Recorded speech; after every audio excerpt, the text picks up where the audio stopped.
You made this mess and left me with the pieces. Now I wanna burn all the bridges between us. I can't focus, I can't forget. I've been thinking too much lately. I just need to clear my head. I just need to clear my head.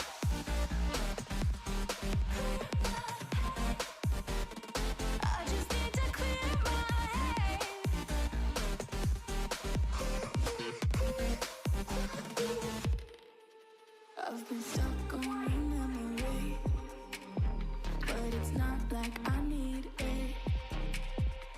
And you may have some history, but we don't have to repeat it.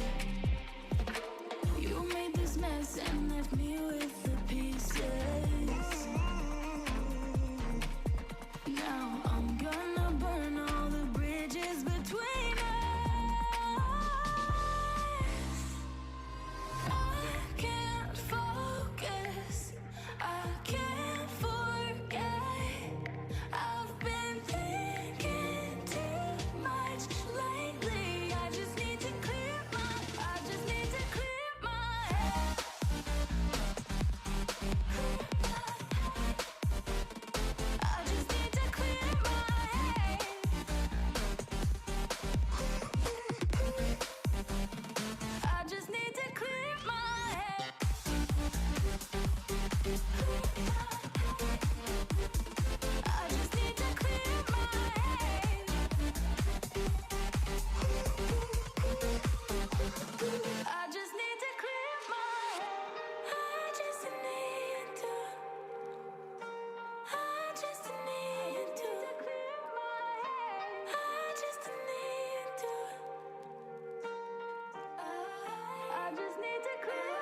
and alone.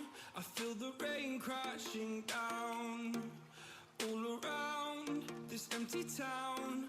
I'm searching for the lost and found, but you don't care, you're unaware. Keep moving like the scars aren't even there. It's in the air like a blazing flare. Just stare, 'cause the flames will burn us. I thought you were the one for me. That's why I gave you everything. Held you close by the stormy seas. Oh, you meant the world to me. I used to kiss your head when you cried for me. Hold your hand while the pain was over. Keep you warm by the roaring sea.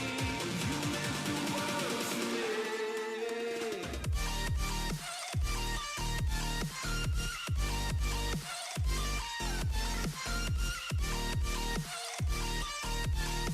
Oh, you meant the world to me.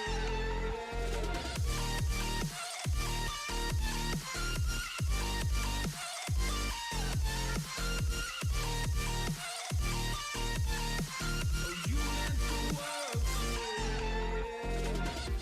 My darling dear, you're never here. When I'm in pain, you hide and disappear. Like shadows in the atmosphere, charting the stratosphere. Yeah. I prayed for you and kept you near, in hopes you'd chase away my fears. I'm on my own, you made it so, and now I'm chasing nightmares. I used to run with you through the great big leaves, laugh at you when you laugh at me. Hope for us because I believe the home was just you and me. I thought you were the one for me. That's why I gave you everything. Held you close by the stormy seas. Oh, you meant the world to me.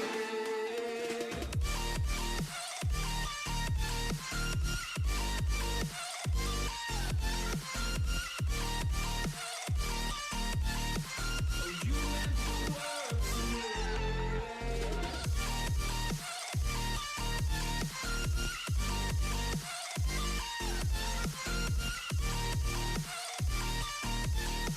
Oh, you meant the world to me.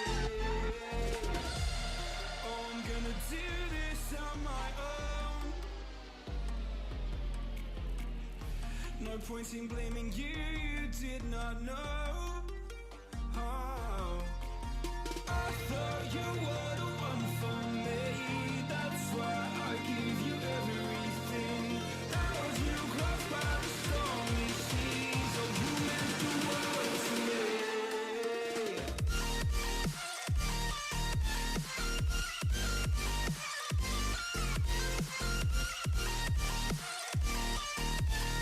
Oh, you meant the world to me.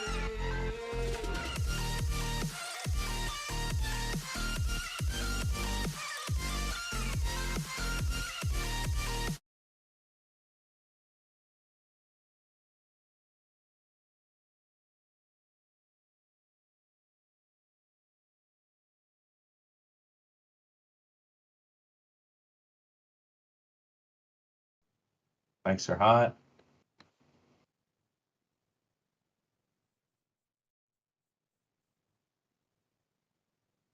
Hello. Hi. We are live.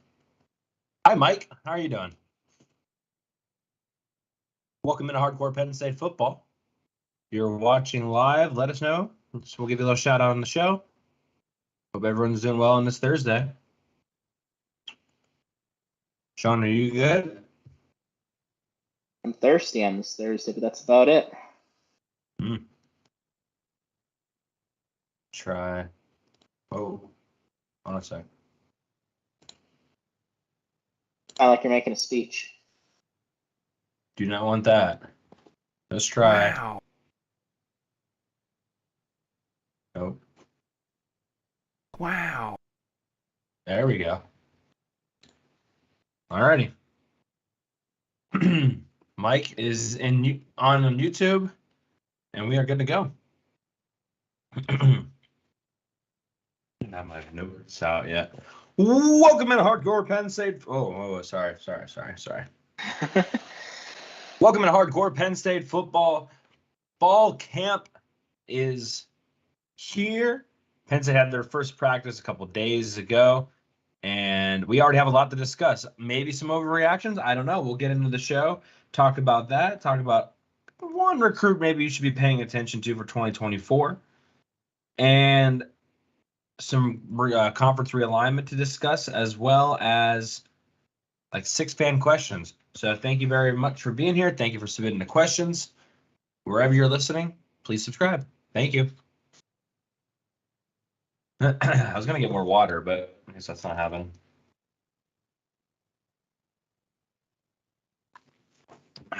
What are you drinking? Are you also thirsty on this Thursday? No, I'm drinking water. Okay. I just inhaled I thought I saw something pink. I thought maybe you're having the like cups. a vodka cran or something. The cup is pink, but no, I just had like Gotcha. 6 slices of a DiGiorno pizza, so the sodium intake is just hitting me hard right now. Yeah, that's the thing with those. Alrighty, well, we can start here in 3, 2, 1. Welcome into Hardcore Penn State Football. I'm Corey Listoki. With me, as always, the great Sean Kane. How are you doing today, Sean? Very good, Corey. Happy Friday, Junior Q. How are you doing this evening? Good. I appreciate you. We postponing yesterday to today. It means a lot. Yeah. I wasn't doing anything tonight. I just couldn't wait to talk to you last night. You know what? It was funny because I messaged you on Tuesday, and I'm like, "Can you do tomorrow?" And you're like, "Yeah, I can do tomorrow." And no, I meant Thursday. Thank you to Mike Scatina for being here on YouTube. If you're watching live on YouTube, please make sure to like the video. If you're listening to this podcast, I don't care if it's on Apple, I don't care if it's on Spotify, make sure to subscribe. It's free to do and it helps us out a bunch. A lot to discuss today, Sean, but I just first want everyone to realize that like football is here. It is officially August now. Fall camp is here. We already have some practice notes to go over. I mean, Sean, it's back, baby. It is. When August strikes, that means it's football season. I think the Hall of Fame game is tonight? Is it tomorrow? I think it's tonight. I think it's happening right now. Yeah, and I mean, I hate to be a wet blanket. I don't get too excited about the Hall of Fame game just because it's a preseason football game, but no. I do like what it brings. It means we're almost there. And week 0 will be in a few weeks. I believe there's a big game week 0. Northwestern Rutgers, are they week 0? They probably are. No, I for real, I think there's actually a decent game week 0. I'll have to look that up. But yeah, we're here. And it's the first time Penn State's opened up with the night home game, I believe since 2001. When Penn State played the Miami Hurricanes, and I was at that game as a 6-year-old child, and it was a rough one for me. But have you figured out if you're going to be able to attend the West Virginia game or not? I will be in attendance for the West Virginia game. Yes. Oh snap! Yeah, it'll be my fiance's first night game, so whole new world for her. I don't know. Well, Florida and Utah play on Thursday. Let me see. But that's week 1. So I don't. As far as week 0, I don't really see anything great. I see Navy at Notre Dame. No, I thought I could be wrong too. UMass, if you want to scout ahead for UMass plays New Mexico State. Maybe that's what I was thinking. October 14th. Maybe that's what I was thinking. And I could have confused the Florida game with being 0. That could have been what happened. But that should be a fun game. I expect the Utes to take care of business out in Provo. I don't know. They're I I don't know if what's his face is going to be ready. Oh, he just played him. I know, it's so bad. Can't think of his name. Rising. Sean Clifford. Yeah, Cam Rising. Yep. Yeah. He's and they did lose a lot from last year, so but I don't think Florida's any good. So. Yeah. Hey, John, can you turn your mic up just a notch or two? Yeah. Yeah, Cam Rising is like barely allowed to practice right now, so we'll have to pay attention to that. I did want to get into the actual Penn State show of things. Wanted to start by saying Penn State Iron Lions of the summer were announced. 3 players from that: running back Nick Singleton, tight end Theo Johnson, and defensive tackle Jordan Vandenberg, which Theo Johnson making this list, I think is a really good thing, right? I mean, don't know if he's in the doghouse. Don't know if he is, going to play the first game due to that arrest because of the punch in the frat. But it's good to see he's working hard this summer. It's terrifying to see that Nick Singleton won this award, because if that dude put in the work this offseason and takes that next step, I mean, it's going to be pretty scary. And then Jordan Vandenberg, I'm telling you right now, Sean, that is a name you need to know coming into the year. Like, I don't think either of us chose him as like the name that would become a household name. I got a feeling Jordan Vandenberg. I made the Carl Nassib joke before, but seriously, James Franklin has spoke so much about Jordan Vandenberg, and they had media day on Sunday, so we'll hear them talk about them even more. But I'm guessing that Jordan Vandenberg, apparently Deion Barnes loves him. So if your defensive line coach likes you, you're probably going to play a lot. So, but all 3 of those guys, I mean, that's fantastic. Good for them. Yeah. I mean, the one guy that stood out to me a little bit, he got some love on the Twitter sphere, and also on, he and some writers were talking about, was Dante Cephas. He looks physically ready. Like, he doesn't look like, your typical MAC receiver just going through drills. He looks like a guy that's built for this level. He didn't play in spring, so we didn't really get a good chance to see him. But I'm excited to see what he could do. One of the Blue White Illustrated guys on their podcast, they talked about how, you lose, as far as defense goes, you lose Tig Brown, you lose PJ Mustipher, you lose some pretty key parts of that defense. And they said, like, it was almost business as usual. Like, they look the part. They look the part of a top 10, top 5 maybe defense in the country. And I think that's definitely a positive, considering, Joey Porter Jr. is going to be probably starting with the Steelers this year, and Tig Brown, we all know how important he's been. So yeah, and the other thing that I want you guys to watch out for, because I heard this at a couple places. You know who's looked good in practice, Corey? Go ahead. We might have CW 2.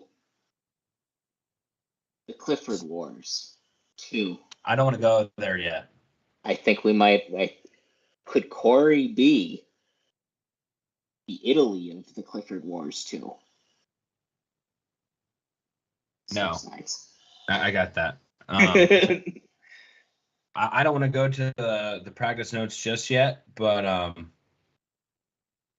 I will say that I will talk about Mr. Liam Clifford in a little bit when we talk about wide receivers, because I think we could spend a considerable amount of time on the wide receivers today. So I'll get to him in a second. Before we get to practice or notes, because I think that's going to be pretty much the majority of the conversation today.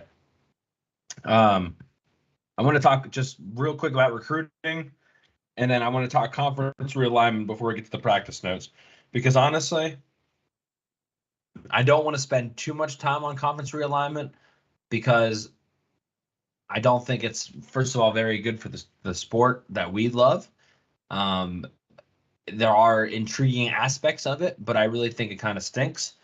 as far as what is going to come out of this, and the fact that the Pac-12 teams are leaving because the Apple TV deal that they had of $20 million per team wasn't close to being enough compared to what they could get in the Big Ten or the Big 12. Like, that's just an outrageous amount of money to break all this up. But we'll get to that in a little bit. I did want to mention one JUCO cornerback that just visited last weekend. Sean, who are we talking about? Yeah, we're talking about California's very own Sione Lalea. I hope I'm pronouncing that correctly. Number 1 overall junior college prospect in the country. He just unofficially visited Penn State last weekend. Penn State had him for an official visit on June 2nd. And yeah, I mean, I was talking to Corey a little bit before the show started. Guys, next year, we could be potentially down Kalen King, Johnny Dixon, and Daquan Hardy. So, low-key, that corner room, you get a little concerned about. And we all believe in Terry Smith. We all believe in the prospects he's brought in. But nonetheless, I mean, we're going to need guys to be ready. And to me, getting somebody like Lolea, I hope I'm saying that name right, that makes it all more important. He's 6'4", 185. I mean, that is some serious length. But, you know, with the defensive backs that Penn State's been able to put in the NFL the last few years, why not consider Penn State? Especially junior college defensive backs Penn State's been able to put in the pros, with Tig Brown and Jaquan Brisker. And then you add Joey Porter Jr., who has a very similar build to this guy. I mean, I think Penn State makes a lot of sense. Now, it's going to probably be a tough pull getting him from the West Coast. I know he really likes Oregon, and he's also likes Miami. But I do think Penn State has somewhat of a chance here.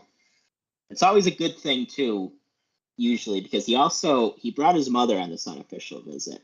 And you're not going to bring your mother across country to see a place that you're not really that interested in. So I'm hoping Terry Smith and James Franklin could work their magic here. And James Franklin is very good when we're having to recruit mothers of recruits. Correct. He does a fantastic job there. So that is a very good sign. That's a good point to bring up. We do have a question later on about some receiver recruiting. So later. But official scholarships for 2024 came out on August 1st, which was cool to see. Like, the 2024 guys that have committed already, they got their official offers. And also, the conversations then have begun for 2025. And so that is eventually where we're going to kind of turn our discussion as we kind of get into August, and then visits happen, and then we're off. Sean, anyone else you want to mention before, non-receiver that you want to mention before we move on to conference realignment? Yeah, I mean, it's important to note that, Lash Bash was just this past week, and heavy emphasis on the juniors. Michael Carroll is the guy to know in that offensive line group for 2025. But really, guys, 2024 is wrapping up. I mean, I think Penn State's still after some guys. I know Chris Cole, the linebacker from I believe Virginia. I think he's from Virginia. He just got crystal ball to go to Georgia. So, that kind of sucks. I think Nigel Smith just got crystal ball to go to Oklahoma. I don't think that one's wrapping up for a while though. So Penn State's still in that. But yeah, I mean, there aren't going to be a whole lot more places left in this class. So I still feel good about that 27 or 28 number. I just don't know who those guys are going to be. So stay tuned. Yeah, I still think there might be a flip there as well. But okay, let's go conference realignment. So if you've been living under a rock, or you've just been taking, I don't know, a vacation and trying to get away from college football before you dive deep this upcoming month or so, Conference realignment's happening again. Colorado already making the switch to the Big 12. Arizona State, Arizona, and potentially Utah seem imminent to the Big 12 as well. Seems like Arizona doesn't want to go without Arizona State and Utah, and so they're kind of like deciding together. That kind of leaves not very many teams left in the Pac-12. There's already 9 teams. If Arizona, Arizona State, and Utah left, there would be 6 teams. And then you would have to look north. And from what we have heard so far, multiple reports now from The Athletic and ESPN, is the Big Ten is very much interested in Oregon and Washington. A couple days ago, Stanford and Cal was involved, but it seems like that has cooled off a little bit. And the main focus right now is Oregon and Washington. And it's the last report as of like an hour or two ago is basically the Big Ten will take Oregon and Washington, but they're waiting for the Big 12 to accept Arizona and Arizona State first. They don't want to pick, as if it really matters in the grand scheme of things, they don't want to be the first one to really pick off those teams in a Pac-12. I don't really understand why that's the case, but they obviously don't want to miss out on opportunities if there is opportunity there. Now, here's the crazy thing. The contract for Oregon and Washington to join the Big Ten, they would get half the amount of money that the other teams would get for their contract. That half amount of money for the TV deal and everything would be $35 million per team. So Washington would get 35, Oregon would get 35. That is more money than the teams that are leaving for the Big 12. So half the amount is still more money. So that's what we're dealing with here. That the amount of money is absolutely insane, but not just that. It's the fact that the Big 12 seems to be consolidating well, but yet their TV deal and their stature doesn't even come close to what the Big Ten has at the moment. I mean, it is massive. We do have a question a little bit later on who we would like to see added, Sean. So I will hold off there. But this seems like this is going to happen. Arizona State has a meeting tonight, right now. Probably by the end of the week, by the time you're listening to this, they might already be in the Big 12. And if that happens, I don't see any way Oregon or Washington also don't leave for the Big 10. Yeah. Yeah. I mean, massive moves. And also Colorado already left. So Colorado's gone back to the Big 12. And yeah, it looks like the Arizona schools might be following suit. And I think it begs the question, well, is this good? Is it bad? I don't love it. I don't really want to go to a world where there are 2 mega conferences and maybe quote, to paraphrase a little bit from The Sopranos, this pygmy thing out in the Big 12, like whatever they're going to try to do. I don't really know if that's great for college football as a whole. And it's all about the money. And the school, and like take schools like Oregon and Washington, they're probably not going to be offered that much money to go to the Big 12 when they have the Big 10 there. And I think a lot of this comes from mismanagement of the Pac-12 to begin with. I don't think it was a conference run very well. And the big domino has already fallen in the Pac-12. And that's USC and UCLA leaving. So that was the massive shift. So that already happened last year. And these are kind of the inevitable dominoes to fall. And last year we discussed what the Pac-12 should do. And we said San Diego State, and then you probably have to go get Boise State or maybe some, but even Boise, it's not a big market, but San Diego State was important because you have to have something in Southern California if you're the Pac-12. And I don't think the Pac-12 really pursued them aggressively. And they also didn't pursue their TV deal aggressively. They've been dragging their feet on this for a year now. And this is what happens. So, yeah, college football might massively change quite a bit by the next time we talk to each other. Yeah. Oregon always knew that they were going to be fine in the grand scheme of things because Josh Pate from Late Kick had a really good point that I wanted to share. He mentioned something that was really interesting, that Dan Lanning, head coach at Oregon, has a $20 million buyout deal on his contract if he decides to leave Oregon throughout his entire contract. With his stock rising as a head coach, you don't make a deal like that unless you know the program is in a stable hand. You know that Oregon is going to continue to be Oregon down the road. It doesn't take much to read between the lines there. Oregon knows where they're at, whether it was at the very worst, the Big 12, most likely the Big 10. They knew that their bread was going to be buttered. And I think Dan Lanning and company knew that too. So that tells you right off the bat kind of where Oregon is. Now, we talk about all of this and the market that's surrounded. Do they have the certain criteria from an academic perspective? All those things come into play. The markets of Portland play a little bit of a role. The markets of Seattle play a role as well. But I really think you kind of have to do a lot of the things. I don't think it's as black and white as having a decently good market to get picked up by the Big Ten. I think you have to have a brand as well. And I think that plays a role in it.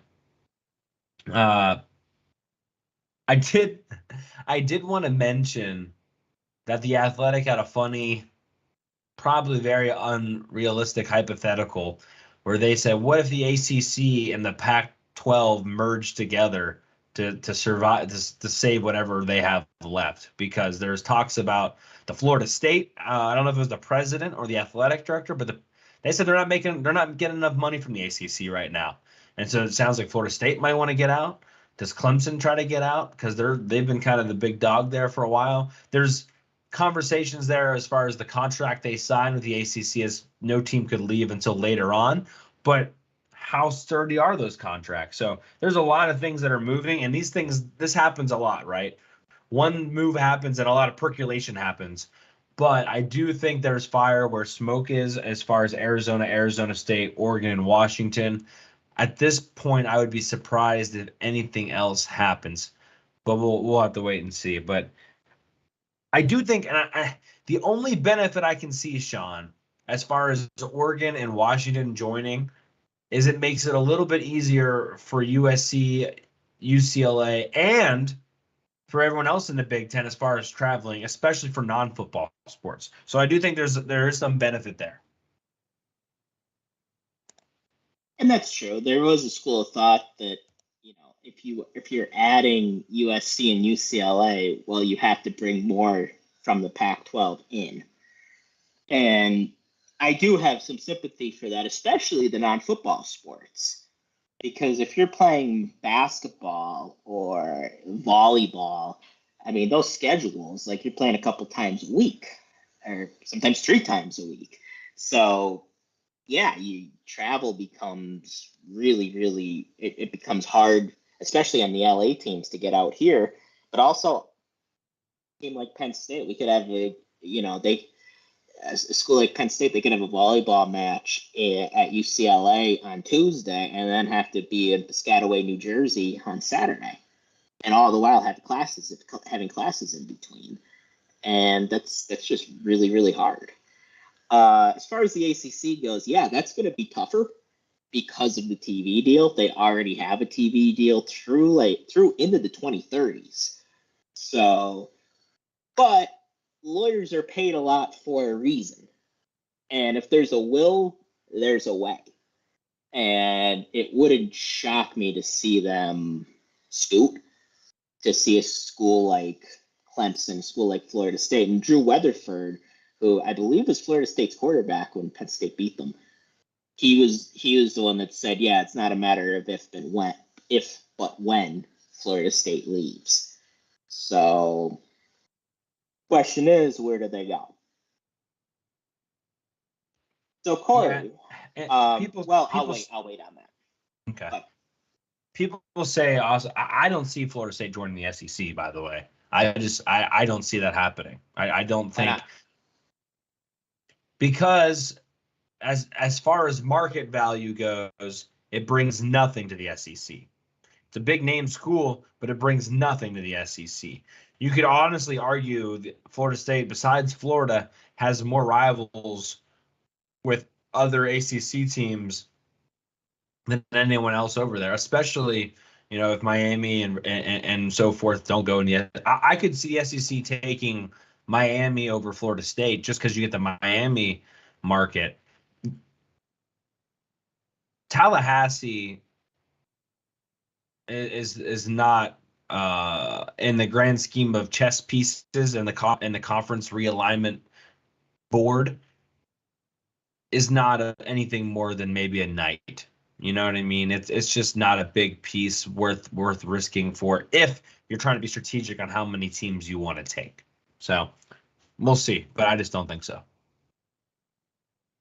It would be. So who's a bigger brand than them in the SEC? Bama, Texas,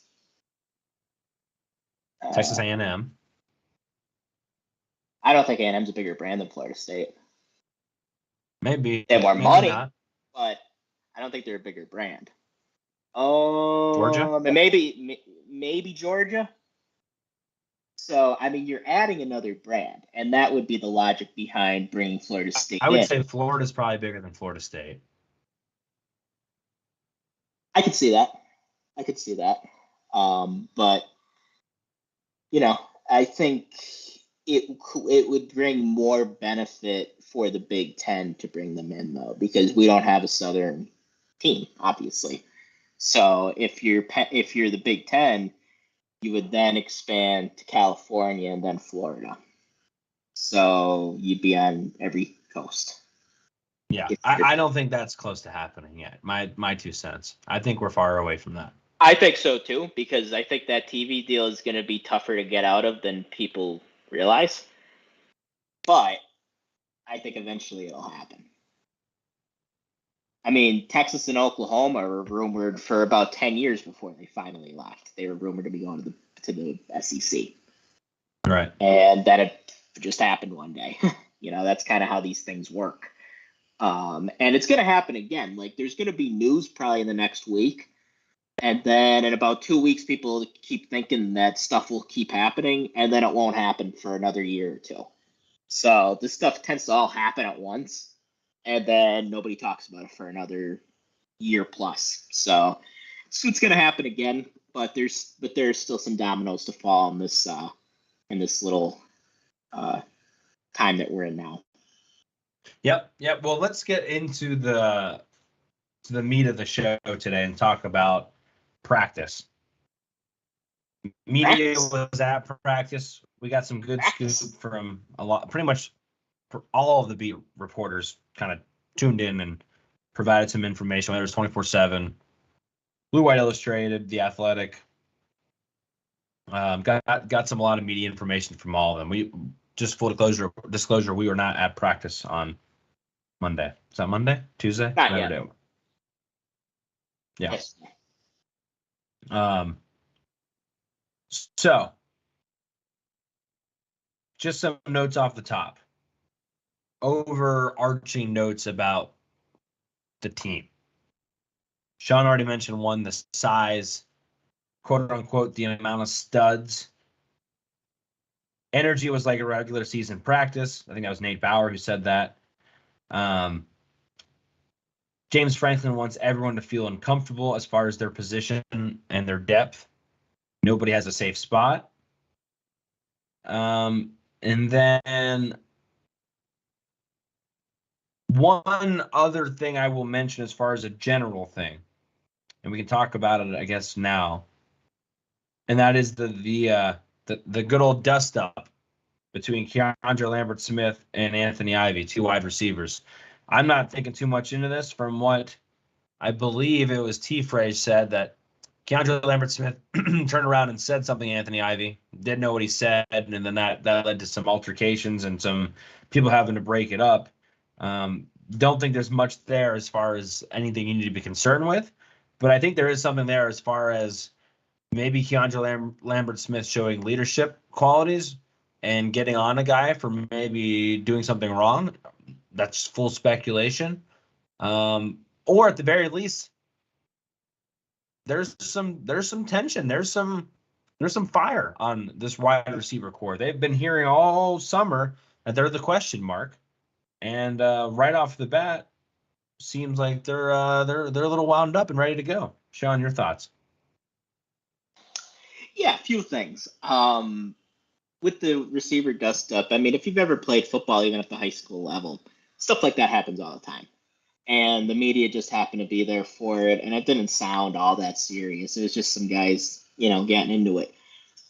Interesting, it happened on the first day of practice, but I mean, these guys have been working out together all summer. That's typically what happens without the coaches there. And yeah, maybe it's DeAndre Lambert-Smith. He's probably trying to take a leadership role. Because if you think about it, Parker was the leader in that room last year.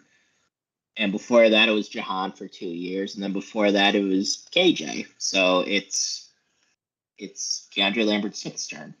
And maybe he's setting a tone in there. Like, we got to be focused. And I think the guys know what we're playing for. And they have high hopes. They have they have just as high, if not higher, aspirations than any of us do. So, the professional tone at practice kind of stood out to me too for a couple of reasons. Number one of the things I was worried about going into the year, and I still am, is leadership, only because we lost all our leaders from last year. And it looks like they know what they have to do. And those are a lot of guys who have been in big games before. They've won big games before, and they've lost some big games before. So they all have a good idea what it takes to accomplish their goals. And I don't think they're going to be satisfied with just getting to and winning a New Year's Six Bowl this year. And I think that should be a positive sign. And then, as I mentioned at the beginning of the show, just how physically bigger this team is. And I think that was an emphasis with James Franklin this season, or this off season. He mentioned it after a couple of games this year, how he wants them to get bigger, and they have. And I think that's a positive. And I'll echo what Corey said at the beginning of the show. The name you keep hearing from the coaches, from the media, is Jordan Vandenberg. And that guy's going to have a huge role on this team. And I'm not positive if he'll be one of the first two defensive tackles off the sideline when we play West Virginia, but he's going to play a big role in this defense. And I'm excited. Bouncing all over the place on me today.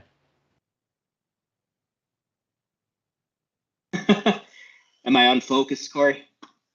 You are. You're just as excited as everybody else, I think, and you're just like a bouncy ball in a narrow hallway down the stairs, all over the place. Yeah. Let's talk receivers, and then we'll just overarchingly talk about offense, and then we'll get over to the defense. Keandre Lambert-Smith, I think, set the tone in what he expects to do. He was the one leading all the drills. That was to be expected. Dante Cephas was kind of in more of a observing mode. He was pretty far back as far as when he was his order to do the drills, probably because he was trying to figure out where he needs to be. Sean mentioned good old McConkey, Liam Clifford. And look, I will sit here and eat a big pile of crow if I'm wrong, but I just don't. I'm not believing in Liam Clifford. Not that he's bad. I just think that there's too many other guys on this receiving core for him to play a bunch of snaps. Like, I think Liam Clifford absolutely impressed people yesterday because it was ISOs, it was group, it was position specific. He's going to kill those things. He's a technician. He's going to make sure he does everything correctly. He's a lunch pail guy. And exactly. And when you're not running full speed and when you're not playing 11 on 11, sometimes that's, it's easy to maybe hide some of that. So that's what I'll say there. I do think he could be a reliable target, but I just think of a guy like Caden Saunders, who's up to 180 pounds now and has all the tools to be really, really special. I just think something like that has a higher ceiling, and maybe last year wasn't better than Liam Clifford, but I think as he gets more comfortable, could take that next step, and so forth. Now, I will say this, and I think it's important. Marcus Higgins is a new receivers coach for Penn State. So he's learning these guys just as much as everyone else is. So it's kind of a clean slate across the board as far as what you did last year didn't really matter. So there's going to be some opportunity for guys to impress, whether that's Liam Clifford, Caden Saunders, whoever, in order to do that. So I'm not saying Liam Clifford can't do it. I'm just saying I don't think he's going to. No offense. Wow. Corey has stabbed the Clifford family right in the back. But I mean, doesn't that make all the Clifford haters happy? Like the fact that I'm not just absolutely I don't know, in love with the entire Clifford family. I mean, I do like Liam Clifford, but I just don't think he's gonna be.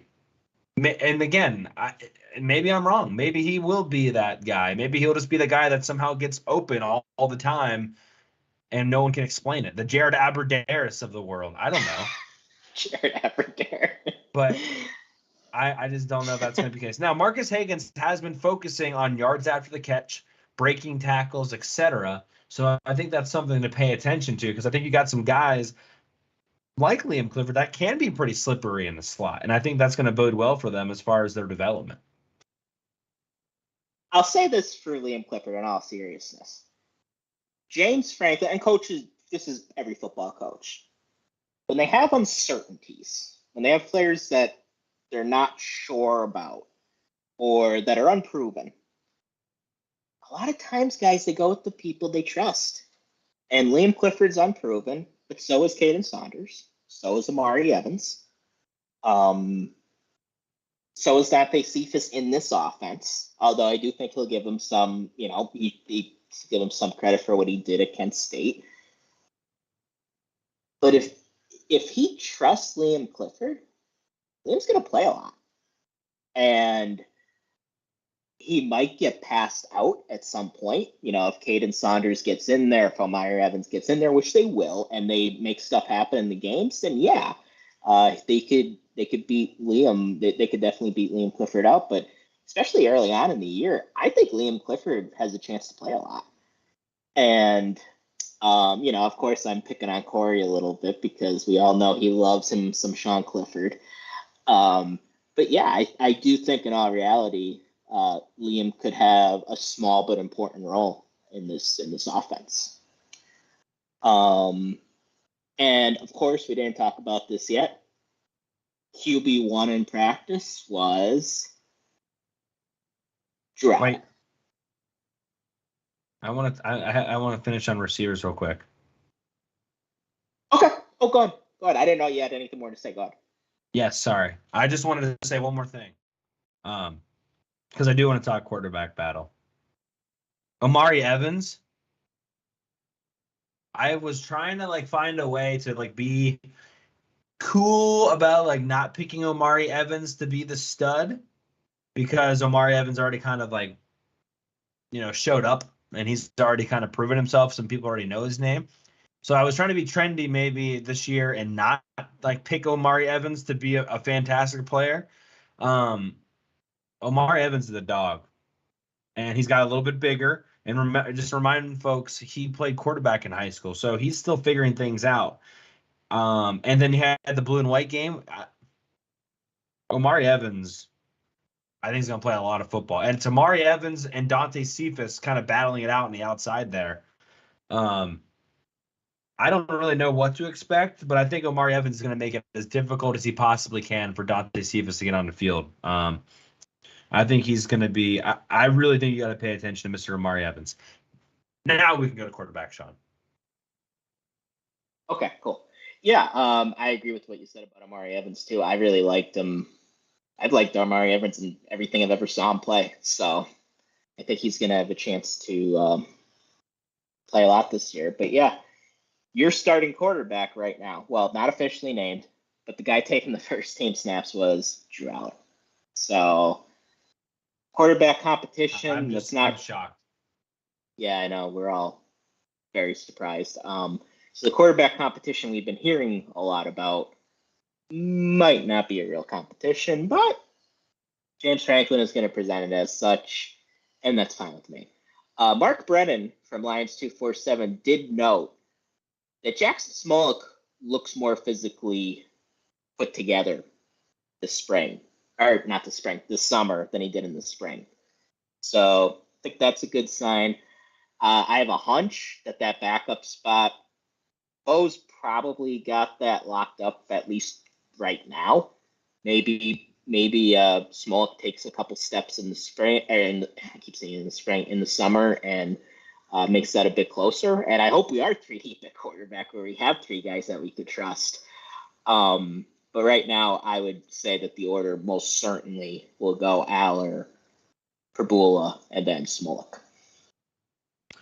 Yeah, we actually have a fan question on this, so I'm not going to add too much to this, but somebody was specifically asking about quarterback backups. So we'll get to that question a little bit later. But I will say this. Drew Aller looked good from what I saw. I thought there were some pretty balls by a lot of quarterbacks. But I did see that note on Smolik looking bigger, and I think it'd be very unjust if you keep your first impression of Jackson Smolik from the blue and white game, and I think it'd be smart to let go of that game, because I don't think that's going to be the guy you see moving forward. Do I know that he's going to play at any point in his career at Penn State? I don't know, but I think that he's probably taken a bunch of steps since he was a 17-year-old in that blue and white game. So that's what I'll say there. Wanted to say one more thing. Audrey Snyder had a good point about when it really wasn't a quarterback battle. James Franklin usually announced the starting quarterback around August 20th. So expect 17 more days of quarterback speculation before we get a start for sure. So there you go. Do you remember last year when Aller was surprisingly announced as the backup quarterback? My phone literally exploded with you texting me, Mike texting me, my dad, my grandpa, everybody just freaking out. And I have a feeling it's going to be similar, maybe similar this year, but also it'll be expected. Or last year is a little unexpected. You're also frozen right now.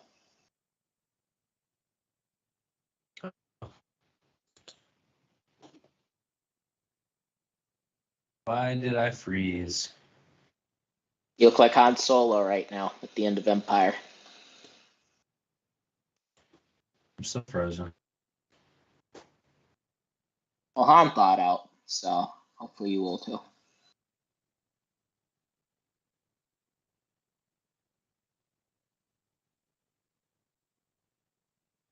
Can I come back?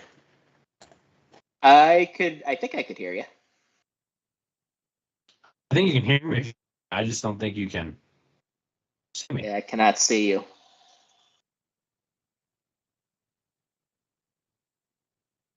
There I am. You see me now? Nope. Still cannot. Make sure your camera's on. Oh, that's all on. Figure that out. And just some tech difficulties. I don't know. I gotta figure it out. This laptop's been giving us some issues the last 2 weeks, so that's not comforting. Sorry, I lost my train of thought now. Oh, I got you now. You got me now? I could see you, but I don't think you're on the screen. I could see you though. Okay, sweet. There you go. Now we're good. Okay. I don't know where we were talking about. I kind of lost my train of thought, but I think you brought up Audrey Snyder. Yeah, and then you Yeah, that mentioned guy talked. I forget what I said though. you talked about him Drew Aller starting or getting the backup role. Oh yeah. So Aller getting the backup role, and I think it'll be reminiscent, but it'll be less surprising that he got the starting role this year than him getting the second team role last year. So it's just funny Yes. the way that is. I do want to talk running backs real quick. Nick Singleton looks really good, unsurprising to anyone else. I'm shocked. I think people need to. I'm just throwing out the name Cam Wallace right now because I think people need to just keep the name Cam Wallace, running back Cam Wallace, in the back of your mind. He's a speedster. He's a guy that can catch the ball out of the backfield. I could see him getting some playing time. And then Trey Potts, obviously, who's a do-it-all kind of guy. So I think Trey Potts will actually end up playing quite a bit, especially in maybe some of those Big Ten grimy games where you don't want to just keep throwing your best running backs at somebody until they get hurt. So I want to go offensive line because I think this is an important conversation, Sean. Going into the offseason, we talked about the right tackle position being a position we might have a battle for all offseason with Drew Shelton and then the incumbent Caden Wallace. Drew Shelton, very good. Took him a little bit of time to get used to the right side compared to the left side. Remember, he's a backup for Olu Fashanu last year. They noted he was struggling a little bit, and he didn't necessarily have a great blue and white game. Two different kind of trains of thought here. 24/7 Sports didn't necessarily say that the battle was over. They kind of let it on a little bit more. Blue White Illustrated, at least from Nate Bauer, basically said that it's not a battle. Like Caden Wallace is going to be the starting right tackle. Like for all intents and purposes, if he's not, that's not a good thing. It means it's a bad thing. And people that are like not on the Caden Wallace bandwagon, because Sean, I feel like I'm more on it than you. Caden Wallace got bigger. He's up to 340 pounds now out there right tackle. Is he going to be the first round talent that Olu is? No, he's not. But if he can anchor that side, which by the way, Sal Wormley's a big guy too. That right side of the offensive line is huge. I do think it is better that way. And honestly, I wouldn't be surprised if Drew Shelton goes back to the left side. So I wanted to give a little insight there. I'm not saying don't watch out for that battle, but I don't think there's as much there as maybe people are leading on. Yeah, I largely agree with that. I 100% back you up on the Cam Wallace thing, though. I think anybody that fast, they're going to try to find a way for him to get on the field. And I think I don't know if he burns his red shirt, but if he does play, 3 or 4 games, I do think he'll make somewhat of an impact, even if it's in mop-up duty. As far as the right tackle position goes, yeah, that's the position battle, if you will, to watch on offense overall. It was similar last year to the Big Slab versus Caden Wallace Wars, which ended up being kind of a truce. They both played. Ideally, I think you want to have one guy be the guy, and Wallace makes the most amount of sense. Caden Wallace has been here 19 years, and he's huge. I mean, nobody doubts his athletic ability. Nobody doubts his size or anything like that. It was my whole thing with Caden Wallace has always been he should be a guard. Out of high school, he was a better guard prospect. From everything we know, he fits better at guard. I don't know why James Franklin hasn't made him a guard, but I'm not paid however much he is to make that decision. So what are you going to do? I think there's and I do believe that I could definitely see Wallace being better at that right tackle spot than Shelton, because you have to remember, Drew Shelton just got here last year. Now, he played very well in Olu's absence, but that was on the left side of the line. And there are differences between playing the left and right side of the line. I mean, you have to do everything backwards. And that's a tough adjustment to make. And you're not going to have the edge on a guy who's played right tackle for the last 6 years. It's just, unless you're a special player, and I'm not saying Shelton can't become that, but unless you're like unless you're like an Olu's class, it's gonna be tough to unseat a guy like that. And I think that's just kind of where we're at with that. And this offensive line, I mean, the right side of the offensive line, if there's anything on this offense that scares me outside of the unknowns with Aller, I mean, kind of concerns me a tad. I'm not nearly as concerned as I was last year, but I'm a tad worried against the Ohio States and Michigans of the world. Yeah. Well, yeah. I mean, I get that. I mean, yeah, you should be worried when you're going up against Ohio State and Michigan. Like that's pretty much everybody in the country except for like Georgia and Bama. So good point. True. That being said, I'm a little bit nervous still about the center position too. I think we're going to be fine, but again, Juice Scruggs, I think, was very underrated for this football team. But let's go defense, Sean. Do you want to go with? Well, first of all, I don't know who said this. I think this might have been Tyler Donahue on 24/7 said that the 3 freshman linebackers are for real in Kavion Keys, Tony Rojas, and why can't I think of his first name? Robinson. Tamir, thank you. Those guys are legit. We already talked about Tony Rojas quite a bit last week. Kavion Keys, I really hope Kavion Keys is like that edge guy. Like, I don't want to like call him like Tamba. I don't even want to call him like. Ooh, big words. I know, but I just feel like he could be one of those guys that could set the edge so well for a long time at Penn State, and has that size and speed to be something special. And then Robinson's a guy who still trying to get used to playing football, but I mean, I think they're pretty excited about Mr. Tamir Robinson and his athletic ability. So, Sean, it makes me wonder here, and I hate to say it, but Keon Wiley, who is kind of in the middle, is Keon Wiley kind of the odd man out right now?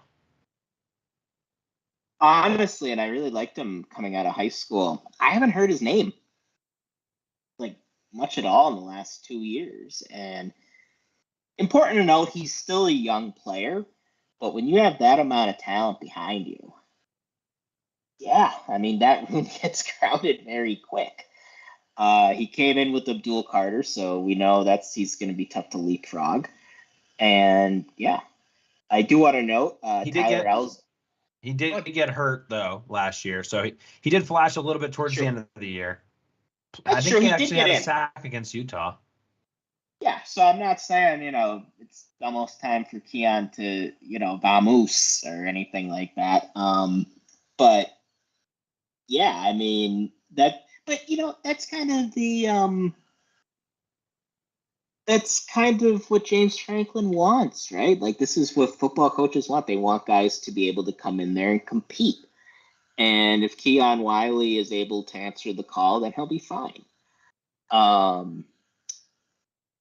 want to talk a little bit about the middle linebacker.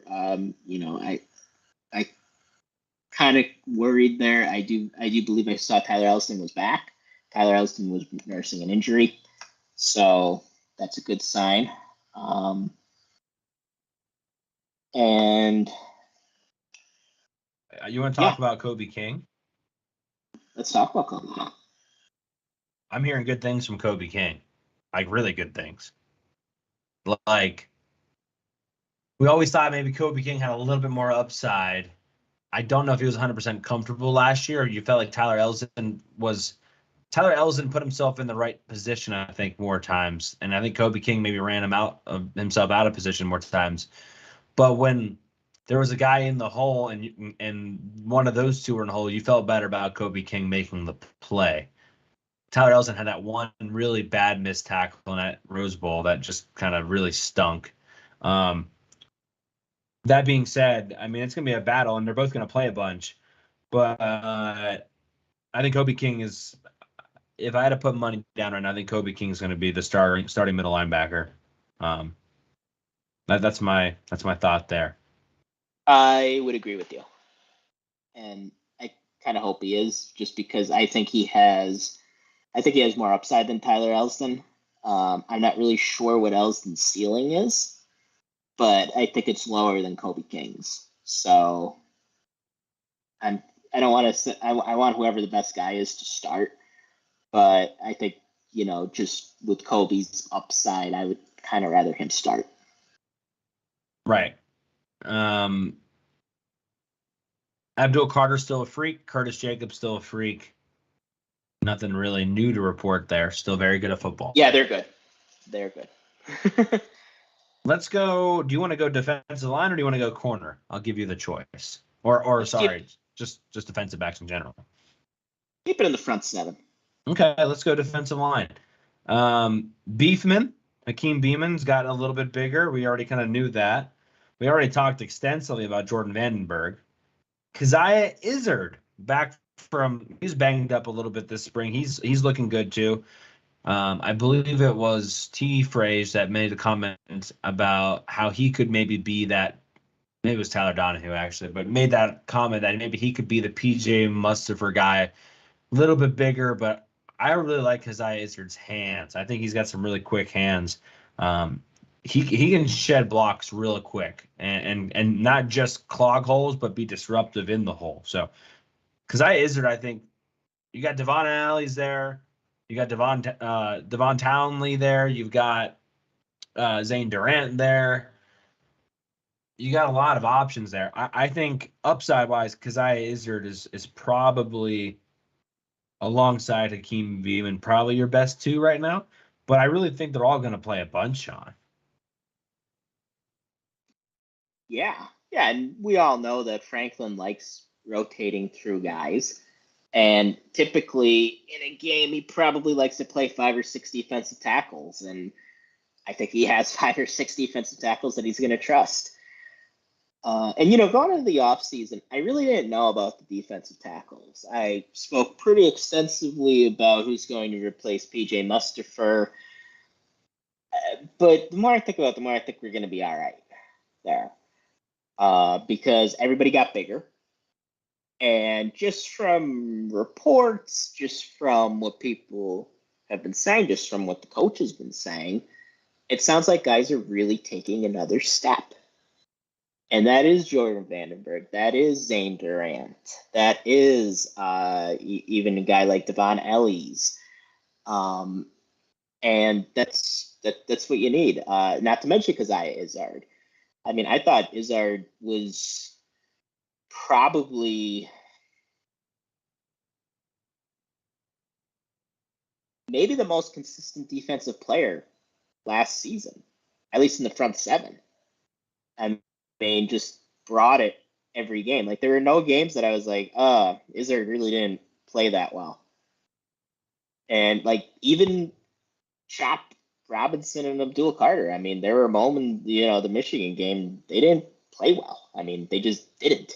But Izzard, I mean, I just felt like he was maybe the only one on defense that day that played all right. So, yeah, I mean, the more I think about the defensive tackles, the more I feel all right about them.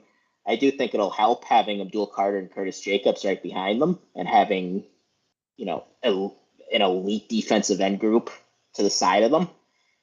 And, yeah, I think they take that next step and they're going to be better than I thought they'd be a few months back. You think on the outside with the defensive ends, you agree with the starting 4 or the starting 2 deep to be Chop Robinson, Adisa Isaac, Denai Dennis Sutton, and Amin Vanover?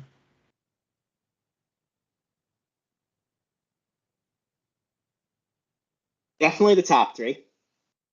Okay. I think that 4th spot, though, is kind of up for grabs. I think a guy like Smith Wilbert has a shot. I think Amin Vanover certainly does. We both really like Amin Vanover. Yeah, those are probably the 5 fighting for that role right now. And maybe Zariah Fisher. Maybe he comes in there, and he's kind of been a bit of a forgotten guy. But, yeah, I would give Vanover the edge. But we're big and mean Vanover fans here. We are very big and mean Vanover fans here. Okay, let's go DB. You know what? I will admit, I was skeptical of Cam Miller, but Cam Miller has impressed coaches, I guess, quite a bit, and I guess he has gotten a lot thicker. He's gotten bigger, and people are like, "Whoa, did Cam Miller switch numbers? Is that really Cam Miller?" So Cam Miller, he just looked like a freshman last year as far as his size. So it'd be interesting to see how he plays with a little bit more weight added to him. I'm wondering if he just has amazing ball skills, because I just feel like I was never overly impressed when he was out there. And again, I'm not a defensive back coach expert by any stretch. But clearly Terry Smith likes this guy. And so I'm very intrigued on Cam Miller this year. I am really excited to see what he can do, and if he can maybe take that next step, with the additional reps that he gets this year. Yeah, we're going to need him, right? I mean, we lost Storm Duck, and I think we lost Storm Duck because it was such a competitive room. But, yeah, we're going to need Cam Miller to step up and take another step. And there seems to be a lot of confidence with the coaching staff with a guy like him. And kind of similar to Jackson Smolk in the spring game, I think we have to take some of the bad stuff we saw from Cam Miller last year, and then there was some bad, and just keep it in context and remember he was a true freshman. And true freshman corners get burnt a lot. Cornerback in my mind, on the defensive side of the ball, is probably the toughest position to transition over to. Because you're seeing athletes like you've never seen before, even every single week. I mean, you could be playing Indiana and you're seeing guys that you just never played in high school, and that could be a really tough adjustment. And I do expect him to take another step this year. Of course, he's going to be in competition with one Elliott Washington, who we've heard nothing but great things. And I think the guy has a chance to be a star at Penn State. I've heard Kalen King is good. I have heard that. And Johnny Dixon, I think we all expect him to build on what he did last year. And again, remember this, Joey Porter Jr. didn't play, the last 3 weeks of the season. And you didn't really feel like there was any drop-off having Johnny Dixon on the field when Joey Porter Jr. went down.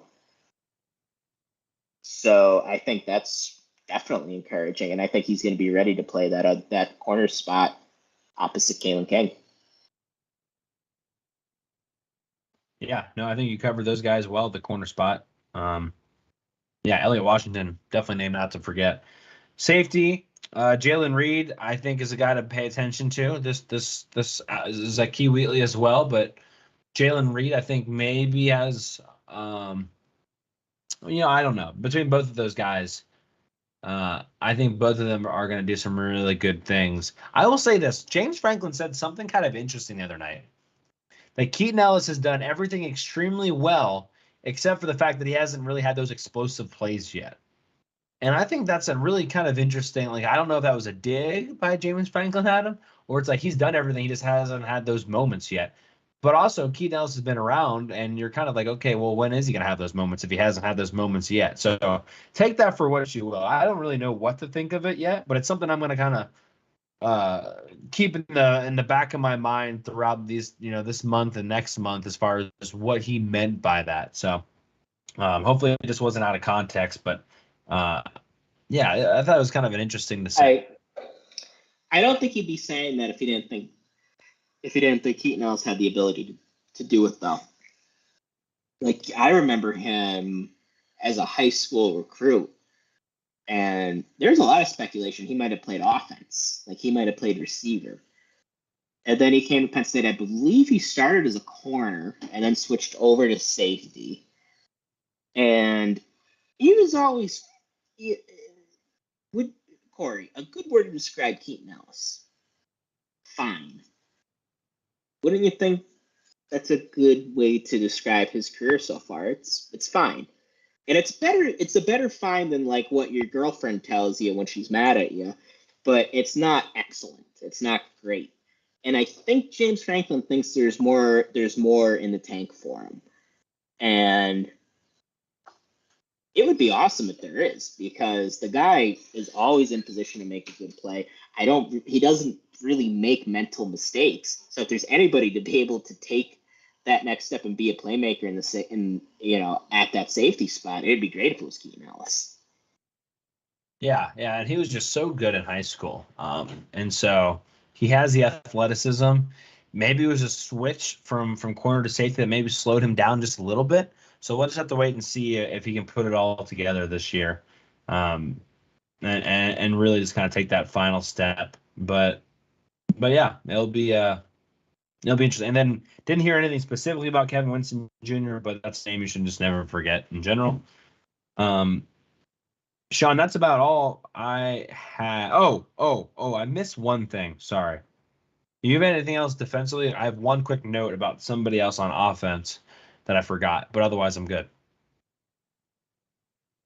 Yeah, I was actually going to mention KJ Winston. I didn't hear a whole lot about him either, but name to know in the safety room, and also didn't hear about him. Mekhi Flowers, all I'm going to say.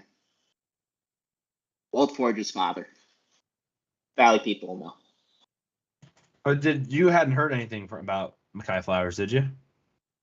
No, but I do know he was talked about quite a bit in the spring, is, making a good, using the most of his redshirt season and doing some nice things in the spring. So wouldn't shock me if you see him play a little bit more than people think. I think people are sleeping on him a little bit. Gotcha. Well, I just wanted to go back to offense real quick and just mention tight end Andrew Rappleyea, because that was a guy we were very high on months ago, especially when the recruiting class finished, and didn't have the chance to enroll early. He's here now, and quote unquote looks to fit in fine with Theo Johnson and Tyler Warren, which those two guys are like pushing 260, and Andrew Rappleyea is already like a physical specimen there. So definitely one more name to pay attention to. It's a crowded room right now with Jerry Cross and Khalil Dinkins there, as well as Joey Schlaffer. But I really think Rappleyea could make some noise at some point this year. So just another name to pay attention to. Are you ready for fan questions? I am ready. All righty. Should we do the little thing? I don't know if it'll work. We can try. Obviously.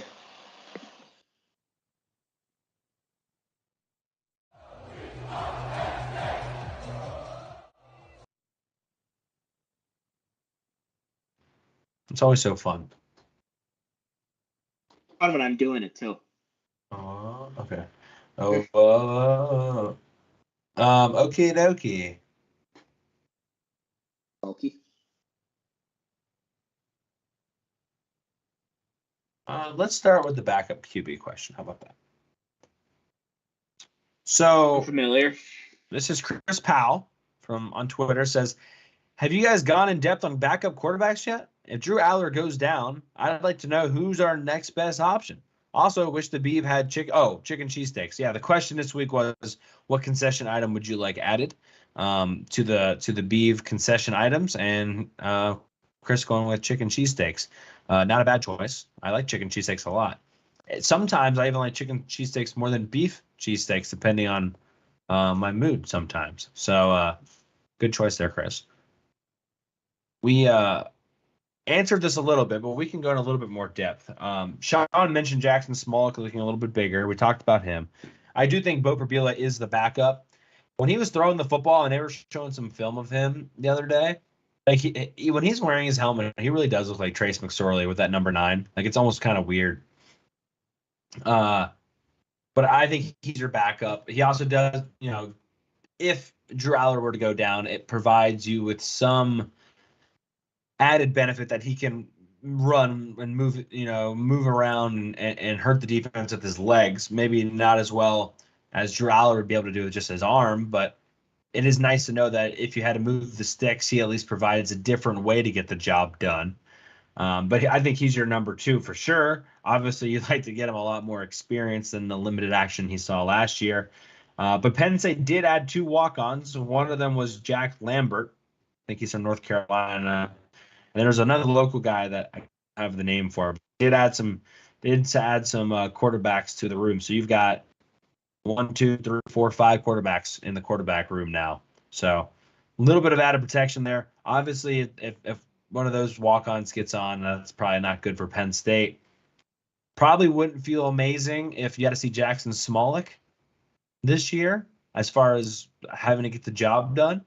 And to be honest with you, can't even really say you'd feel 100% confident in Bo Prabila because you just don't know. The good news is for Penn State, they have a really good run game, and they have what we think to be a pretty good offensive line. So hopefully none of that happens. Yeah, got a little bit of breaking news here. Just a tad. A little long snapper news. Like, the number 5 long snapper in the country, according to Coles, has committed to Penn State. Name is Andrew Dufault. He's from Massachusetts. So, congratulations, Andrew. I'm so used to saying Liam Andrews. Congratulations, Andrew, and welcome. You can't get over the Liam Andrews thing, can you? I can't. You're just so happy about that commit.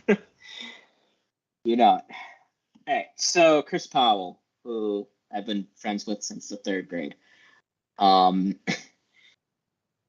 Backup quarterback. Yeah, I mean, we talked about it a little bit earlier in the show. I think it's probably Prabula just from a rep standpoint, from what we've seen and from how far advanced he probably is. I mean, I know they're only a year apart, but a guy going into his redshirt freshman season as compared to their true freshman season, that's a big difference just from a lifestyle standpoint and also from a development standpoint on the football field. So I would say right now there's probably a pretty decent gap between Prabula and Smolik, but that could definitely change. I like the chicken cheesesteak selection. I agree with you. Once in a while, there's probably only like 2 or 3 places that I know of that I would rather a chicken cheesesteak than a beef cheesesteak. But if you find them, chef's kiss. Thank you for that cheesesteak analysis. We had 2 questions about wide receivers, so I actually grouped them together. One's from Nittany Pete. What's the word on the future of this wide receiver room? Targets, anyone we're high on that we have a good shot at? And he would love some all shucks corn on the cob, which it is about corn on the cob season here in Pennsylvania, and I'm very much looking forward to getting some good old Pennsylvania corn on the cob. I've missed that quite a bit. And then Bender asked, what's the wide receiver room looking with Dante Cephas? I feel like we covered that pretty extensively already. Are they going to be a strength or a weakness? So, Sean, strength or weakness, if you have to choose, which one are you taking?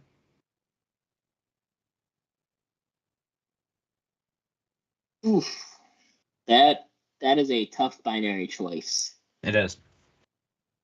Because as a lot of things are with life, probably somewhere in the middle. Because I can't comfortably say it'll be a strength just because it's all new people in all new roles. Now, obviously, KLS is not a new person, but it's a new role for him. It's a new role for Omari Evans, Dante Cephas. Even though he has experience at Kent State, he hasn't done anything at Penn State. Harrison Wallace is going to have a bigger role this year. Liam Clifford's going to have a bigger role this year. Omari Evans. So I would go weakness, but I hope people don't take that as me thinking that the receivers won't be good this year, because it's kind of like defensive tackles. I probably feel better about them now than I did a few months back. I'm going to say strength just because I'm going to couple the tight ends into it and take the cop-out answer. Good point. I like that. You did have a receiver you wanted to mention as far as a target, right, for 2024? Yeah, I would continue thinking about Alex Taylor.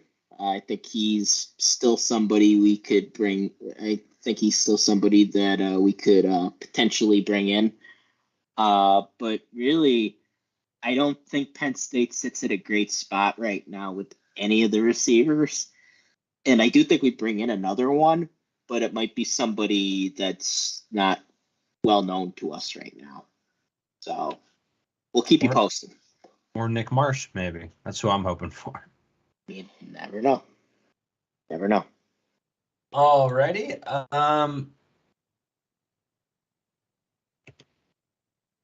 This question comes from Brennan I can never say his name. Malinovich. There seems to be a Penn State snub lately on national awards. Could be the quality of players, but I include Barkley as being a snub. Is there a player on this team you see winning an individual national award?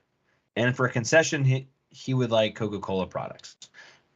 So I don't think there's a PSU snub lately, just to be plain out honest. Like, I don't think that's necessarily the case. However, to answer this question, I really think if you're trying to find somebody who could win a national award this year, I think my number one choice would probably be Abdul Carter as 1A, just because I think he's explosive enough to make a bunch of splash plays that could get him into consideration for a linebacker of the year award, etc. And then 1B would be Chop Robinson if he just goes off. I think those are the easiest options. It's harder for me to imagine an offensive award winner. I guess you could go with, Outland Trophy winner with Olu. Sorry, Sean, if that was your answer. It was. No, but I'm happy to explain the other two guys in depth because they both have good chance, as good of a chance as you can get. Yeah, I would go Olu. There are a lot of people saying he's the best offensive tackle in college football going into the season. Like a lot of national people are on the Olu Fashanu bandwagon. My one concern with him is health, because the last 2 seasons he has gotten injured. But if he could stay healthy, yeah, I mean, the sky's the limit. We haven't had an offensive tackle like him since Levi Brown. And that's a long ass time ago.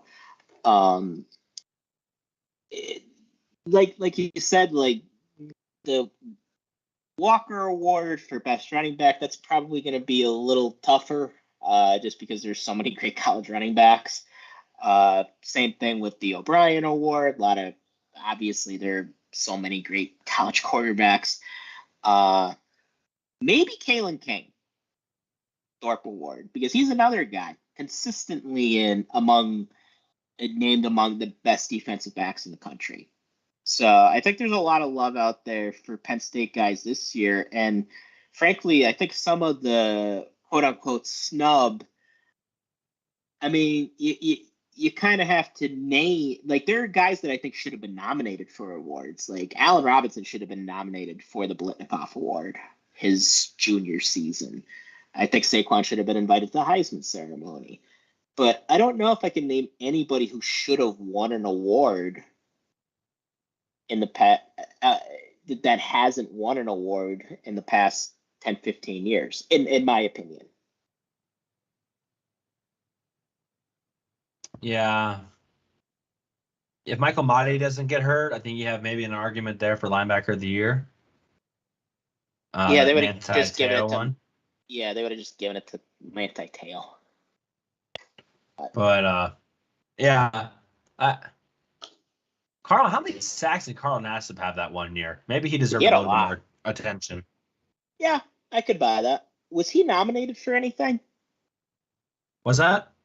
Was he nominated for the what's defense? Well, he won he won the whatever award given to the best walk-on, former walk-on. Best walk-on. And I believe Saquon won the Paul Hornung Award. So he did win an Correct. award. He didn't win the Walker Award. I forget who won it though. I could tell you I don't who know. won that. Baker won the Heisman that year. Baker did win the Heisman that year. Okay, let's go to this guy. Oh, that is a handsome man right there.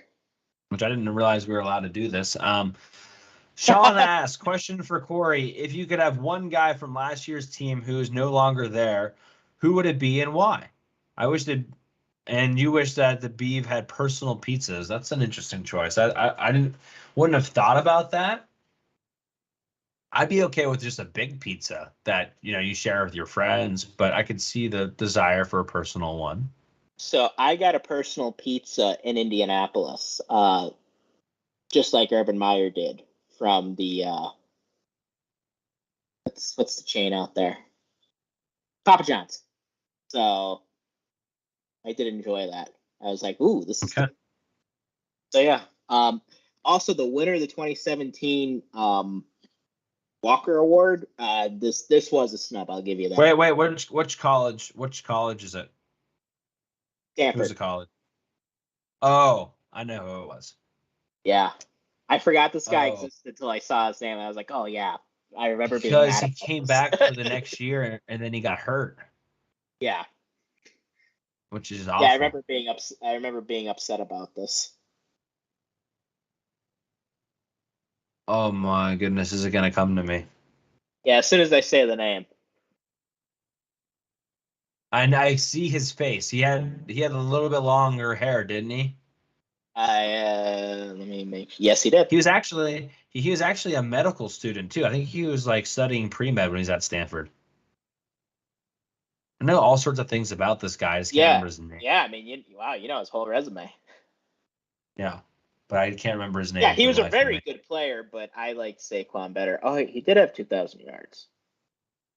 Yeah, he racked up yards. Everyone was asleep though while he was playing. What's he his did have name? 2,000 yards. I'll give him that. Bryce Love. Maybe the Bryce Young has already taken a spot in my mind, and then Bryce Love just couldn't fit in there with it. And then in 2016, now I didn't think at the time Saquon should have won this award in 2016. Deonta Foreman won it. And I kind of forgot he's from Texas, yep. He ended up being picked pretty early, I think. He also had 2,000 yards. Yeah, I think, let's see, he played for the Tennessee Titans. Okay, I thought it was the Falcons. Texas. He was drafted by the Texans in the third. Oh, that's right. Is that Bill O'Brien who drafted him? It was Bill O'Brien. There you go. It all comes full circle. Bill O'Brien, famous good drafter.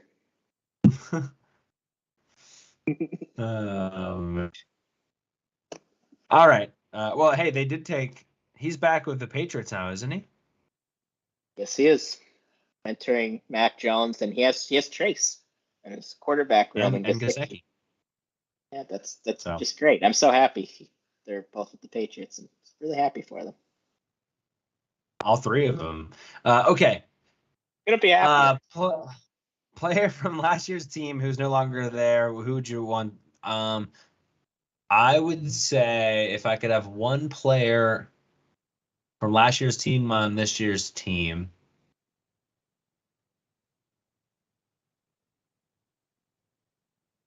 Probably Tig Brown. I don't think it's a hard choice. I think I'd take Tig Brown back. Yeah. Or Juice Scruggs. Tig Brown or Juice Scruggs. What about you, Sean? Would you consider saying Sean Clifford? Maybe for the fans out there. just to make people mad. I would take Tig Brown too. Just the kinds of things he would do on defense. It's just very hard to replace that. And I do think Hunter Norzad. I understand there's some questions there. I do think he'll step in and do the job, but the amount of plays that Tig Brown can make on defense, I mean, he really came through for us last year. So I would go with him too. You know, an underrated guy that I think we'll miss more than people realize is Brenton Strange's blocking. That's a good pick. That's a good pick. I mean, he wasn't picked in the second round for no reason. Right. So, okay. 2 more questions. This question is from R. Scats. How would you rate former Penn State assistants as head coaches? Then he mentions Charles Huff, who went to Marshall, and then for a concession drink, he wished they also had switched to Coke, which has been a popular answer. This man wins. Yep. So I only thought of like James Franklin, former assistants. I guess you could like go further back into the Paterno world and find probably some more. Although I don't know if there's really that many more that became head coaches specifically. Even if you go back into like the 2000s, even of the Joe Paterno era, like Tom Bradley never became a head coach, did he? He did not. I think the only coach that was a head coach on Ron Vanderlinden was, and Dick Anderson was. I think at the end. Anderson at Rutgers. Yep. Yes. And Vanderlinden was at Maryland. I think he was there before Franklin and Ralph Friedgen got there. Gotcha. Okay. So I was gonna say, I didn't think there was that many that actually like left from the Paterno era anyway. Like I'm sure if you go back into the 80s and 90s, maybe there's some more. Probably not that many more, but because kind of goes to show like James Franklin's already had 3, unless I forgot somebody. You know, Joe Moorhead, who went and was at Mississippi State. You know, Charles Huff, who's now went other places, but then now is at Marshall. And then you have Brent Pry, who's currently at Virginia Tech. Did I miss anybody? Ronnie. Oh, yes, Ricky Ronnie. Yeah, Sorry, Ronnie. yes. Old Dominion. That's a good one.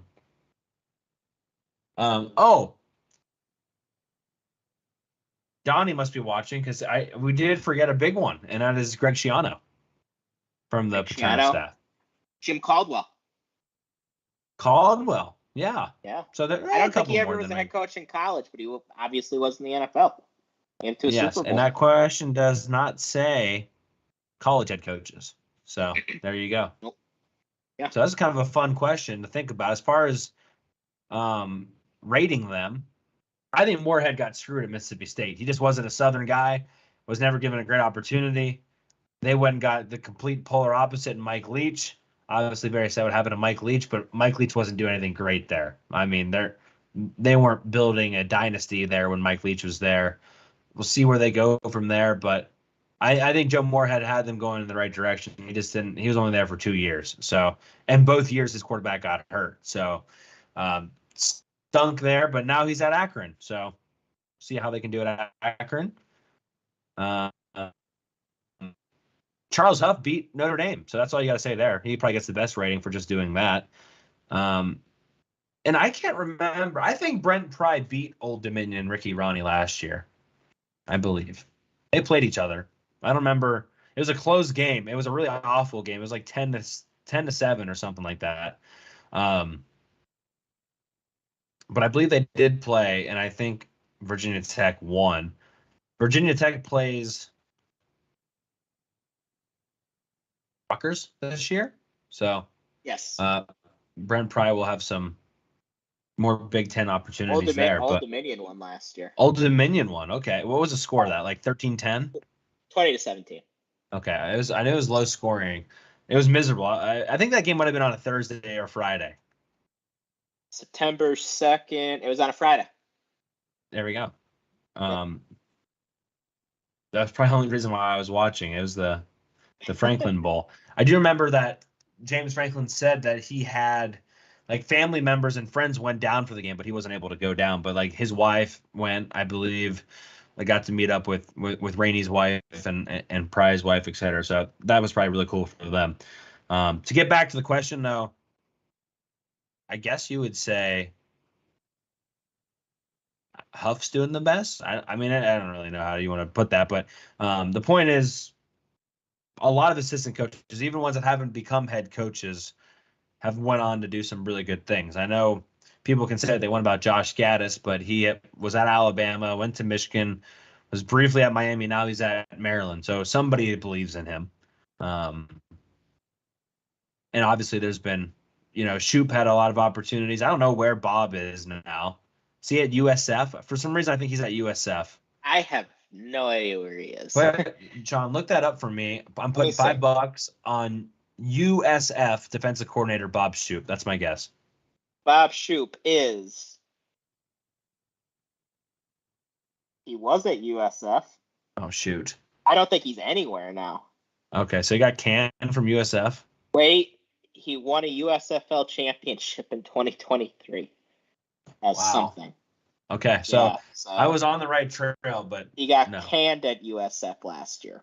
Okay, interesting. Did not know that. Yep. So this is a fun question to think back in the past a little bit there. Definitely. I forgot Bob Shoop went to Michigan for a year.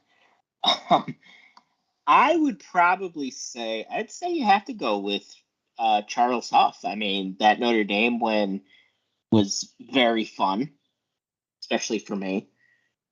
He is a friend of the show. He was one of Corey's early interviews. 16-10 head coaching record, and 2 straight winning seasons, 2 straight games at the bowl. He won the Myrtle Beach Bowl last year, which is a very cool place to go. I don't know if you've ever been to Myrtle. I have. But I'd imagine, very nice beach. Imagine it's really cool around Christmas time.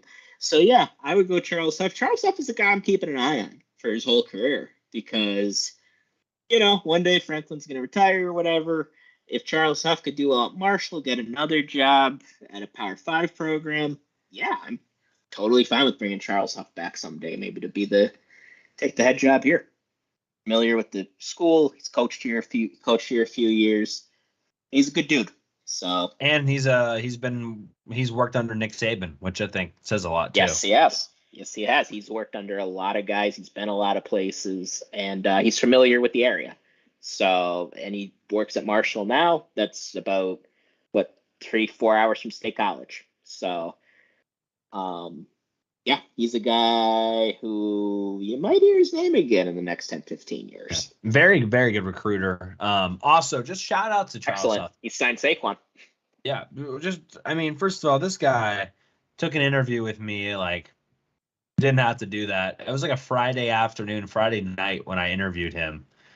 And Hardcore Penn State Football was not where it is now in any capacity. We had I don't know if we have clout now. Definitely didn't have any clout back then. And so that episode, I believe you can still access it. So I recommend you check that out. He gave me 45 minutes of his time. So shout out to him. Yep. And I always root for the guys that leave here, always, especially if they leave on good terms with us. Okay, DJ Shaff Dog asks, who will be the next teams the Big Ten adds? And he wishes they had fried pickles. Fried pickles would be fantastic. Unless it's raining like Northwestern, then you have soggy fried pickles, and soggy fried pickles would not be good. But you have experience. No, I'm just assuming they'd be anything fried gets so gross if there's any sort of rain. Oh, I see what you're saying, because it rained last year against Northwestern. Yeah, sorry. Went kind of off on a tangent there. I thought you meant you got them at Ryan Field once. No, I got belligerently intoxicated at Ryan Field one time, but that's a story for a different day. You have to be to go there, from what I hear. Let me just stop that recording and start another one here. Okay, Sean, one team you could add to the Big Ten. Go. Notre Dame. Okay. So, do you want to know why? Yeah, sure. So, as you all know, I hate Notre Dame with every fiber of my being. And that's exactly why I want Notre Dame to be in the conference. First off, makes geographic sense. I understand geography doesn't matter as much now. We have West Virginia in the Big 12, and we have USC and UCLA joining the Big 10. But still, you like some consistency there. It makes sense from an academic standpoint. It makes sense from a brand standpoint. They make sense from a tradition standpoint. They make sense as a team that has traditional rivals in the conference with Michigan, with Michigan State, with Purdue. They played Penn State a bunch in the 80s. There's history there with a bunch of Big Ten teams. So to me, the conference they belong in is the Big Ten. They're gonna bring in money. They're gonna bring in, and they're gonna bring in tradition. They're gonna add to the tradition of the conference. And to me, there's almost no argument against bringing Notre Dame in. Now, people will say, well, Sean, they got a TV contract and they get to keep all their money. They don't have to share their bowl money, Sean. True. Do you know how much they're getting from their current TV contract, Corey? $22 million. Do you know how much speculation is Big Ten teams are going to get from their new TV deal? North of 70, I believe, right? Yep, between $70 and $90 million piece. So it doesn't make any sense for them to be independent anymore, unless their new contract, which they could get which is up in 24, unless their new contract gives them something that high.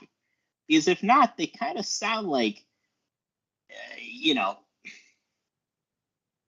they kind of sound like an anti-union person in your office. That's like, hey man, I don't want to pay any union dues. I'll tell you that right now. Okay, well, you're going to pay $15 for union dues or $20 a paycheck, but you're going to make $6,000 more a year and you're going to get better health insurance. Well, I mean, to me, that would make sense to just go and join the union. But if Notre Dame wants to be all, pissy and be all like, well, no, we don't want to share our money. Well, then you're really cutting off your nose to spite your face, my friends, my enemies. So just join us, and it's going to be fun for everybody. There's a select niche of our fan base that loves just to hear you talk about Notre Dame. Oh, it's so fun. Like, I could just have an anti-Notre Dame podcast where I just talk about Notre Dame all the time. Seriously, and you'd probably have a pretty solid following. Like to me, like I don't even know what you were just talking about 5 minutes ago. You were talking about unions and health insurance, and I was like, Sean, we've lost Sean for a second. He's just gone off the rails. But there's I landed the plane. Yeah, it might have not got the landing gear in time, but the plane did land. The plane did land. I don't even know if I have it. Like a team I want to see. But to answer the question, Oregon and Washington are going to be the next two, straight up. I think I feel pretty confident about that at this juncture, which famous last words of a podcaster. But after that, I got no idea. Like, do they try to go to the South and get Florida State or a Clemson or a VTech or a North Carolina or a Duke or a Georgia Tech? Maybe. I haven't heard anything about that really being a possibility. I don't think they're going to go after Stanford or Cal now.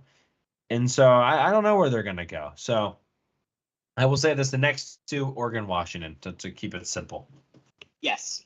I mean, that seems to be what the reporting is. And by the time we talk, Oregon and Washington might be in the conference. So.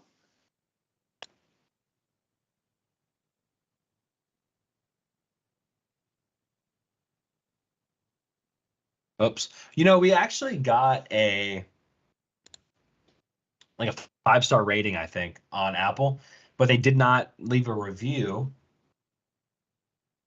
So I have nothing to We take it. say. We'll take it. We're at 111 now, so someone did something. So thank you. Let us know. We'll send you a sticker. Which, by the way, I have some stickers I have to like send out, and I hadn't done that yet, so I apologize. You probably won't get those for like another month. That's my fault. Okay was on YouTube, by the way. I wasn't keeping up with the YouTube chat. Okay is his name or her name. Would want Parker Washington to answer your question about Good answer. about wanting a player from the previous team. So there's that. Thank you for that. I apologize I missed it. That was like 10 minutes ago. I just didn't see it. So my bad. Thank you for watching on YouTube. If you haven't already, make sure to like the video. And please take 5 seconds, subscribe wherever you're listening on your phone or wherever the case may be. Consider dropping a 5-star review. It helps us out, and we'll send you a sticker at some point. And Sean, we're August. Like we were talking about today. We've got like what 2.5 weeks till the big juicy preview. Which, if you weren't here last year, I mean, we pretty much talk about every single player to start the season. We go through. Well, I think we should go through the awards now that we have the Hardy Awards on who we think might win those. We're gonna have some poll questions for people to answer on X. Sounds stupid. Because it is stupid. We're gonna have we're gonna talk briefly about every team again on Penn State's schedule. If you want more in-depth look, go listen to the last couple episodes where we talked about every team in way more depth. And then yeah, we'll talk about every single position. We're gonna do did we do chicken wings last year? We did.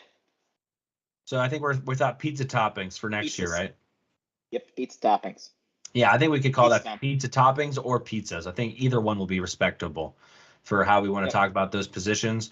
But we're going to talk about every single position. So that's going to be one you're not going to miss, whether it's live or whether you're probably not going to watch the whole thing live, to be honest with you, because Sean and I are just crazy maniacs. But that's going to be one you're going to want to listen to in full entirety before the season starts. So, and I mean, we just spent an hour and a half talking about one day of practice. Imagine what we can do with a whole month. Yeah. We for the newcomers, we tend to talk a lot. So buckle up. And honestly, like the season preview last year, probably one of my favorite shows that we did, just because we covered so much and it was a real epic. But I felt like all this stuff was important. And if it's a season preview for a team you love, I mean, I think it should be in depth. So, yeah, we're going to be doing that. And then we're going to be previewing West Virginia. Pick'em will be back. Pick'em will be back. So, Corey, we're going to be doing that a little differently this year, right? Just because we, like as far as the guest pickers go, because like the early people kind of had an edge picking the out of conference games as compared to the in conference, just compared to the people that are picking conference. Well, I'm not gonna get mad at people for. So here's what I'm thinking. I'm gonna do two things. I don't want to punish people for being here from the beginning of the season, right? But I do want people to maybe have an opportunity to get back into the swing of things if they start or they miss a week, whatever the case may be. So what I'm gonna do is this. First of all, when it comes to the doubling down, last year you're able to double down on any game one in the Big Ten as far as which one would cover the spread. We are not doing that this year. We're gonna have only like 3 choices depending on which 3 are the closest. So you're not gonna be able to just choose the easiest one. Like when Michigan plays their first 4 opponents, you're not gonna be able to take them to take the spread in those ones. And honestly, we didn't even do the spread last year. We just did straight up double or nothing. So it was actually just free money on top of that. So we'll make that a little bit trickier. And then I think after week 1, there might be another opportunity. I don't know how we're going to do that, but I would like to offer another really difficult question related to the Big Ten and that week specifically, to maybe give a bonus point out to people, just because there's not as many games later in the year. But the thing is, if the people at the, that started from the beginning of the season, they could theoretically get those right too. So there's no real way of making it fair to let people catch up. But that question is going to be honestly probably like a 50-50 bet. You know what I mean? It's going to be like, I don't know. How many points are going to be scored over under on Ohio State, Penn State? I don't know. Something like that. That's a good way to do it, over unders. Yeah. Yeah. And yeah, I don't think I have anything more to say. But we have some exciting stuff coming up. So stay tuned. Yes. Very exciting stuff. Thank you so much for listening to us. You guys have a great rest of your week. We'll be back on Wednesday. Bye, everybody.